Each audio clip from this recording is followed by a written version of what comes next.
Assalomu alaykum azizlarim. Allohning mo'jizasini qarang-da. Olma 3 yilda hosilga kiradi, 4 yilda hosilga kiradi deydi. Mana qarang, Alloh xohlasa 1 yilda ham kiraverar ekanda. Mana qarang, o'tgan yil payvand qilgandim. Mana qarang. Bu yil mana hosil berib. Mana ko'ryapsizlar, mana hosilni ham qarang-da. Mana qarang. Ikkita payvand, mana bitta, bunisi ham hosil beryapti, mana bunisi ham hosil beryapti.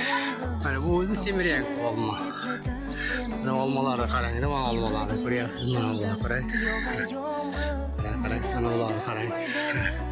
Mana ko'ryapsizmi? Mana olmalarni qarang, mana qarang. Mana ko'ryapsizlarmi azizlarim?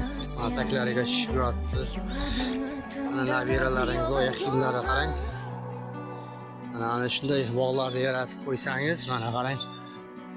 Mana olmalarni qarang, mana qarang. Ko'ryapsizmi?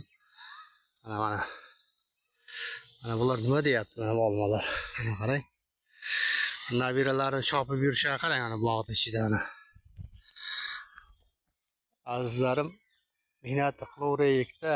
Mana shunday bog'larni yaratib qo'yaylik. Farzandlarimiz uchun, nabiralarimiz uchun ishlarda o'ynab katta bo'ladi, mevasini yeydi. Kuch-quvvatga to'ladi. Yoqqan bo'lsa, shu bobom bobangiz, dehqon bobangiz uchun bitta laykni ayamang, tarqatib yuboring. Ibrat bo'lsin. Sog' salomat bo'ling. Mana